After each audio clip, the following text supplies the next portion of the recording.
ಮಾಜಿ ಸಚಿವ ಎಚ್.ಡಿ. ರೇವಣ್ಣ ಅಪಹರಣ ಕೇಸ್ಗೆ ಸಂಬಂಧಪಟ್ಟಂತೆ ಅವರನ್ನ ಬಂಧಿಸಲಾಗಿದೆ ನಿನ್ನೆ. ಹಾಗಾಗಿ ಸದ್ಯ ಸಿಐಡಿ ಕಚೇರಿಯಲ್ಲಿದ್ದಾರೆ. ಬಟ್ ಇವತ್ತು ನ್ಯಾಯಾಧೀಶರ ಮುಂದೆ ಹಾಜರುಪಡಿಸಲಿದ್ದಾರೆ ಎಸ್ಐಟಿ ಅಧಿಕಾರಿಗಳು. ನ್ಯಾಯಾಧೀಶರ ಮುಂದೆ ಹಾಜರುಪಡಿಸಿ ಅವ್ರನ್ನ ಕಸ್ಟಡಿಗೆ ಕೇಳೋ ಸಾಧ್ಯತೆ ಇದೆ ಎಸ್ಐಟಿ ಅಧಿಕಾರಿಗಳು. ಬಟ್ ಕಸ್ಟಡಿಗೆ ನೀಡಲಾಗುತ್ತಾ ಅಥವಾ ನ್ಯಾಯಾಂಗ ಬಂಧನಕ್ಕೆ ಒಪ್ಪಿಸಲಾಗುತ್ತಾ ಅನ್ನೋದು ಸದ್ಯ ಇರುವಂತಹ ಪ್ರಶ್ನೆ. ಕೆಲವೇ ಕ್ಷಣಗಳಲ್ಲಿ ನ್ಯಾಯಾಧೀಶರ ಮುಂದೆ ರೇವಣ್ಣ ಹಾಜರು. ಕೋರಮಂಗಲದ ನ್ಯಾಯಾಧೀಶರ ಮನೆಯಲ್ಲಿ ಹಾಜರುಪಡಿಸೋದಕ್ಕೆ ಸಿದ್ಧತೆಗಳಾಗ್ತಾ ಇದೆ. ಕೋರ್ಟ್ ರಜೆ ಹಿನ್ನೆಲೆ ರೇವಣ್ಣ ಅವರನ್ನ ಕಸ್ಟಡಿಗೆ ನೀಡೋದು ಡೌಟ್ ಅಂತ ಹೇಳಲಾಗ್ತಾ ಇದೆ. ಇವತ್ತು ರೇವಣ್ಣಗೆ ಬಹುತೇಕ ಪರಪ್ಪನ ಅಗ್ರಹಾರ ಜೈಲು ಫಿಕ್ಸ್. ನ್ಯಾಯಾಧೀಶರು ನ್ಯಾಯಾಂಗ ಬಂಧನಕ್ಕೆ ನೀಡುವ ಸಾಧ್ಯತೆಗಳೇ ದಟ್ಟವಾಗಿದೆಯಂತೆ ಈ ಪ್ರಕರಣದಲ್ಲಿ.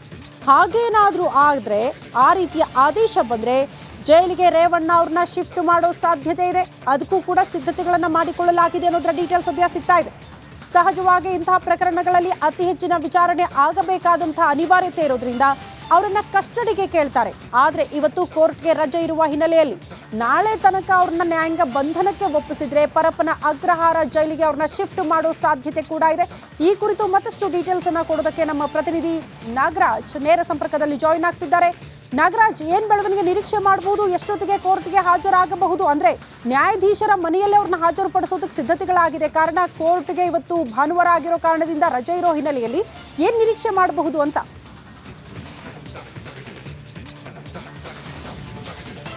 ಶ್ರುತಿ, ಏನು ಈ 1:30 ಬಳಿಕ ಒಂದು ನ್ಯಾಯಾಧೀಶರ ಮನೆಗೆ ಕರೆದುಕೊಂಡು ಬಂದು ಎಚ್.ಡಿ. ರೇವಣ್ಣ ಹಾಜರುಪಡಿಸಿ ಓಕೆ, ಸಂಪರ್ಕ ಸಾಧ್ಯ ಆಗ್ತಾ ಇಲ್ಲ. ಮತ್ತೊಮ್ಮೆ ನಮ್ಮ ಪ್ರತಿನಿಧಿಯನ್ನ ಸಂಪರ್ಕಿಸುವ ಪ್ರಯತ್ನ ಕೂಡ ಆಗುತ್ತೆ. ಬಟ್ ಒಂದಂತೂ ಹೌದು, ಕೆಲವೇ ಕ್ಷಣಗಳಲ್ಲಿ ಅಂದ್ರೆ 1:15ಗೆಲ್ಲ ಅವ್ರನ್ನ ಹಾಜರುಪಡಿಸೋದಕ್ಕೆ ಸಿದ್ಧತೆಗಳಾಗ್ತಾ ಇದೆ ಅನ್ನೋದ್ರ ಬಗ್ಗೆ ಮಾಹಿತಿ ಕೊಡ್ತಾ ಇದ್ರು. ನಾಗರಾಜ್, ಕಂಟಿನ್ಯೂ ಮಾಡಿ. ಸಾಧ್ಯತೆಗಳ ಬಗ್ಗೆ ಏನಾಗಬಹುದು ಇವತ್ತು ನ್ಯಾಯಾಧೀಶರ ನಿವಾಸದಲ್ಲಿ? ಕೋರಮಂಗಲದಲ್ಲಿ ಬಳಿ ಇರ್ತಕ್ಕಂಥ ಎನ್ಜಿವಿಯಲ್ಲಿ ಇರ್ತಕ್ಕಂಥ ನ್ಯಾಯಾಧೀಶರ ಮನೆಗೆದುರು ಇರ್ತಕ್ಕಂಥ ನ್ಯಾಯಾಧೀಶರ ಮನೆಗೆದುರು ಹಾಜರುಪಡಿಸುವ ಸಾಧ್ಯತೆ ಇರ್ತಕ್ಕಂಥದ್ದು. ಈಗಾಗಲೇ ಲಭ್ಯ ಆಗಿರೋ ಮಾಹಿತಿ ಪ್ರಕಾರ 14 ದಿನಗಳ ಕಸ್ಟಡಿಗೆ ಕೇಳಲಿಕ್ಕೆ ರಿಮಾಂಡ್ ಅಪ್ಲಿಕೇಶನ್ ರೆಡಿ. ಇನ್ನು ಅವರ ಪುತ್ರ ಪ್ರಜ್ವಲ್ ರೇವಣ್ಣ ಇದುವರೆಗೂ ಪೊಲೀಸರಿಗೆ ಸಿಕ್ಕಿಲ್ಲ. ಈ ನಿಟ್ಟಿನಲ್ಲಿ ಅವರ ಒಂದು ವಿಚಾರಣೆ ಬಾಕಿ ಇರೋದ್ರಿಂದ ಈ 14 ದಿನಗಳ ಕಸ್ಟಡಿಗೆ ಬೇಕು ಅಂತ ಹೇಳಿ ಕೇಳೋದಕ್ಕೆ 14 ದಿನಗಳ ಕಸ್ಟಡಿಗೆ ಬೇಕು ಅಂತ ಹೇಳಿ ಕೇಳೋದಕ್ಕೆ SIT ಪೊಲೀಸರು ರೆಡಿ ಆಗಿರ್ತಕ್ಕಂಥದ್ದು. ಆದರೆ ಇಲ್ಲಿ ನೋಡ್ತಾ ಇರ್ಬೋದು ದೃಶ್ಯಾವಳಿಗಳಲ್ಲಿ, ಏನು ಕೋರಮಂಗಲದ NGV ಬಳಿ ಕೋರಮಂಗಲ ಪೊಲೀಸರಿಂದ ಇಲ್ಲಿ ಒಂದು ಯಾವ ಗಲಿಬಿಲಿ ಆಗಬಾರ್ದು, ಅವರನ್ನು ನ್ಯಾಯಾಧೀಶರ ಮನೆ ಎದುರು ಹಾಜರುಪಡಿಸುವಂಥ ಸಂದರ್ಭದಲ್ಲಿ ಯಾವುದೇ ಗಲಿಬಿಲಿ ಆಗಬಾರ್ದು ಅಂತೇಳಿ ಕೋರಮಂಗಲ ಇನ್ಸ್ಪೆಕ್ಟರ್ ನೇತೃತ್ವದಲ್ಲಿ ಇಲ್ಲಿ ಒಂದು ಪೊಲೀಸ್ ಭದ್ರತೆಯನ್ನು ಮಾಡಿಕೊಂಡಿರ್ತಕ್ಕಂಥದ್ದು. ಆದರೆ ಇಲ್ಲಿ ಪ್ರಶ್ನೆ ಇರ್ತಕ್ಕಂಥದ್ದು ಏನಂತಂದರೆ, ರಜೆ ನ್ಯಾಯಾಧೀಶರ ಎದುರು ಹಾಜರುಪಡಿಸಿದಂಥ ಸಂದರ್ಭದಲ್ಲಿ ಯಾವುದೇ ಆರೋಪಿಯನ್ನು ನೀವು ಓಪನ್ ಕೋರ್ಟಲ್ಲಿ ಹಾಜರುಪಡಿಸಿ ನಂತರ ಕಸ್ಟಡಿಗೆ ಪಡೆದುಕೊಳ್ಳಿ ಅಂತೇಳಿ ಕೆಲವೊಂದು ಪ್ರಕರಣಗಳಲ್ಲಿ ನ್ಯಾಯಾಧೀಶರು ಹೇಳಿರುವಂಥ ಉದಾಹರಣೆಗಳು ಜಾಸ್ತಿ ಇದ್ದಾವೆ. ಆದರೆ ಏನು ಇತ್ತೀಚೆಗೆ ರಾಮೇಶ್ವರಂ ಕೆಫೆ ಬ್ಲಾಸ್ಟ್ ಪ್ರಕರಣಕ್ಕೆ ಸಂಬಂಧಿಸಿದಂತೆ ನ್ಯಾಯಾಧೀಶರ ಎದುರು ಅವರ ಮನೆಯಲ್ಲೇ ಹಾಜರುಪಡಿಸಿದಂಥ ಸಂದರ್ಭದಲ್ಲಿ ಕಸ್ಟಡಿಗೆ ಸಂಪೂರ್ಣ ಜಡ್ಜರ ಒಂದು ವಿವೇಚನೆಗೆ ಬಿಟ್ಟ ವಿಚಾರ ಆಗಿರ್ತಕ್ಕಂಥದ್ದು. ಅವರು ಕಸ್ಟಡಿಗಾದರೂ ಕೊಡ್ಬೋದು ಅಥವಾ ಏನಾದರೂ ಒಂದು ವೇಳೆ ಓಪನ್ ಕೋರ್ಟ್ಗೆ ಕೊಡಿ ಅಂತಂತೇಳಿ ಓಪನ್ ಕೋರ್ಟಲ್ಲಿ ಪ್ರೊಡ್ಯೂಸ್ ಮಾಡಿ ಅಂತ ಹೇಳಿದ್ದೆ. ಆದರೆ ಇವತ್ತು ರಾತ್ರಿ ಅವರನ್ನು ಪರಪ್ಪನ ಅಗ್ರಹಾರಕ್ಕೆ ಶಿಫ್ಟ್ ಮಾಡುವ ಸಾಧ್ಯತೆ ದಟ್ಟವಾಗಿರುವಂಥದ್ದು. ಹೀಗಾಗಿ ಎಚ್.ಡಿ. ರೇವಣ್ಣ ಅವರು ಇವತ್ತು ಪರಪ್ಪನ ಅಗ್ರಹಾರಕ್ಕೆ ಹೋಗೋ ಸಾಧ್ಯತೆಯೂ ಇರ್ತಕ್ಕಂಥದ್ದು. ಆದರೆ ಜಡ್ಜ್ ವಿವೇಚನೆಯಲ್ಲಿ ಕಸ್ಟಡಿಗೆ ಕೊಡ್ತಾರಾ ಅಥವಾ ಜೆಸಿಗೆ ಜುಡಿಷಿಯಲ್ ಕಸ್ಟಡಿಗೆ ಕೊಡ್ತಾರಾ ಅನ್ನೋದು ಪ್ರಶ್ನೆ ಆಗಿರ್ತಕ್ಕಂಥದ್ದು. ಶ್ರುತಿ, ಓಕೆ ನಾಗರಾಜ್, ಧನ್ಯವಾದಗಳು ತಮ್ಮೆಲ್ಲ ಮಾಹಿತಿಗೆ.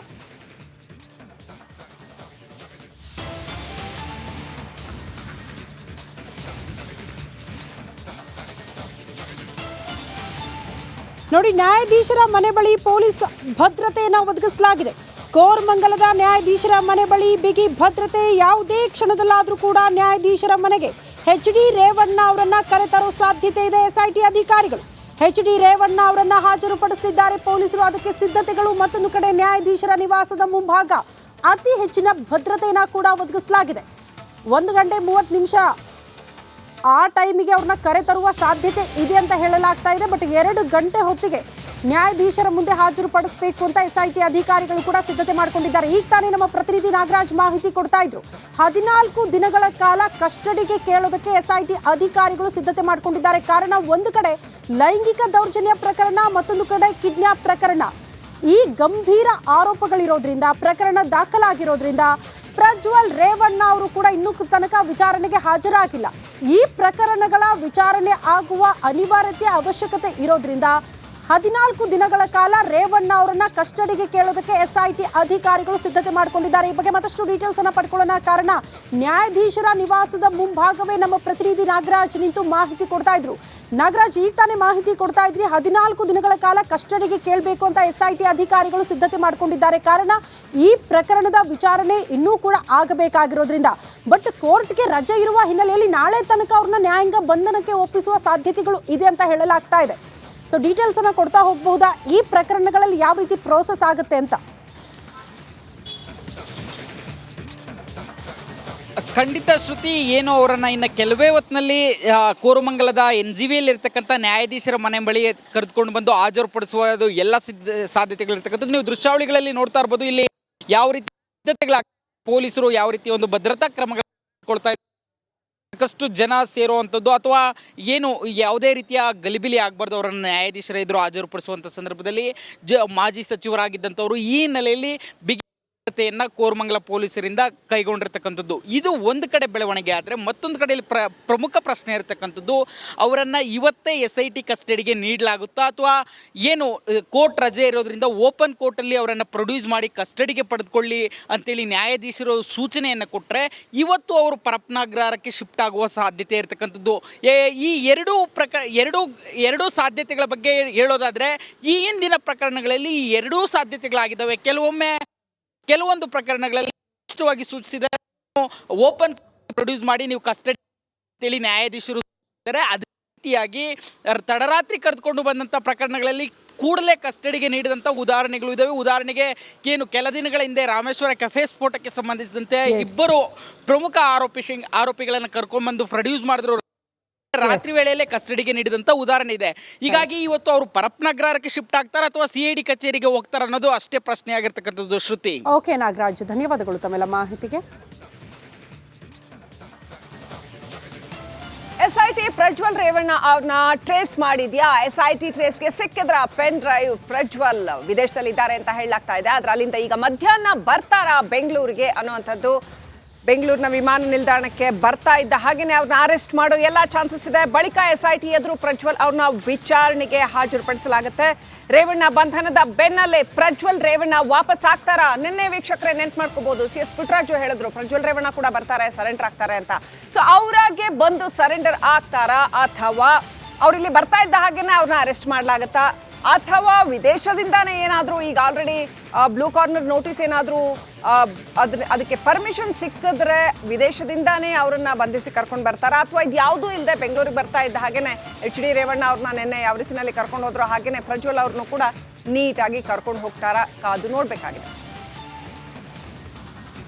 ಮಧ್ಯಾಹ್ನ 3 ಗಂಟೆಗೆ ಪ್ರಜ್ವಲ್ ಆಗಮಿಸೋ ಸಾಧ್ಯತೆ ಇದೆ ಅಂತ ಹೇಳಲಾಗ್ತಾ ಇದೆ.